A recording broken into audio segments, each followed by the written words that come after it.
I seen you looking at my coffee. I see the way you stare at my coffee when I leave the room. You ain't gonna touch my coffee. Don't even think about getting a little taste of a sip of that thing. That is mine. That's what I use to entertain people and get the energy and fuel. So do not ever look at my coffee again.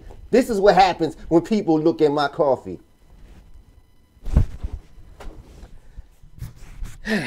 Anyway, what's going on? This is Multistyles back with another YouTube video. How have y'all been? Me, I've been enforcing the rules in this house when it comes to drinking my coffee. Yeah, don't touch my coffee.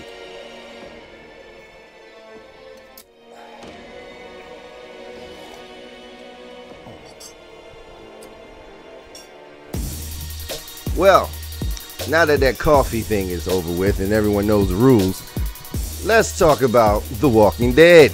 It seems like they have embarked on what I was talking. You know what?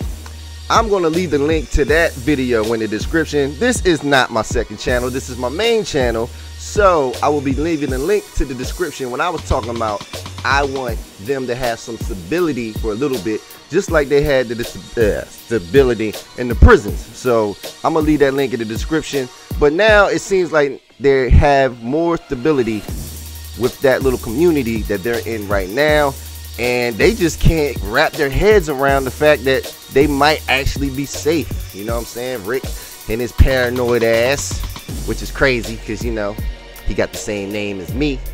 But yeah, Rick with his paranoid ass is just, I don't know, he just can't wrap his head around the fact that there might be some trusting, loving people left. And I get it, because all the craziness they went through with the governor and, you know, the other place when they was like eating people, you know what I mean? I completely get it, but I think this time he should just relax. Not relax to the point where, you know, they're gonna get hemmed up, you know what I mean? Me, I don't think I would have felt comfortable giving away my guns, but I guess, you know, you got to show a faith of trust or something like that. And I love how Michonne was like, you know what? I don't care what your ass say. We are going to that place. I'm tired of living out here, not having no food, eating bugs and crazy stuff. We are going to this place. I don't care. And a lot of people agreed with her. So off they went. Now, I'm about to jump ahead. Right. So if you got a bunch of what y'all call vicious savages, I mean, they still people, because that was the whole point of the show, is that they still had their humanity. But if you got a bunch of savages and some people coming in, and what in your brain will make you think that you can even play with them like that? When he took Glenn out for you know, a run, I guess it was a food run or something, and they was trying to keep this one walker alive because he killed their friend, and then he gonna get mad at them when they almost got bit, and they gonna come back and try to swing on him? How you gonna try to swing on Glenn?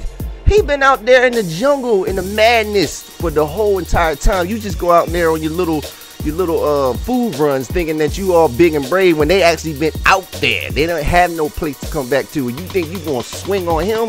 Oh man, blow! You know, right in the gut. You know what I mean? Then my man Daryl, he was like, oh whoa, we got a problem here? We got a problem here, huh? Coming over. I love that scene. That was like my favorite scene, because it's like, what make you think that you can even deal with them, with what they've been through, and you've been all in a little cozy neighborhood? You know what I'm saying? I just wanted to get that part out.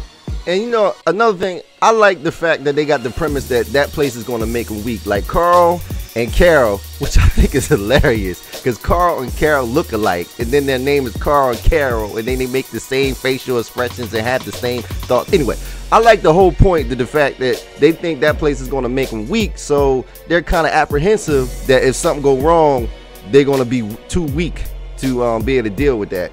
And pretty much, I forget who said it, but it's like, we'll never be weak. We've been through too much to be weak. And that woman, the leader of that town, she's real smart, because she knows the only way that she gonna get their leader to fall in place is to give him a mask of power. You know what I'm saying? Those I use quote fingers with mask of power, because if he thinks he's in charge, he has a feeling of safety. You know what I mean? And I'm not saying that this place is not a good place, but considering what they've been through, she's smart enough to know that the only way to get him on board is to put him in a position of authority. So that was a good move on her part.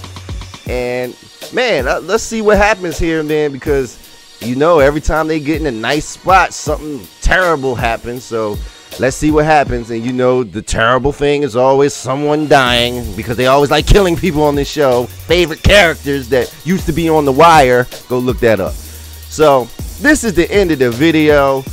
Tell me your thoughts about that episode. And yeah, peace out and much love.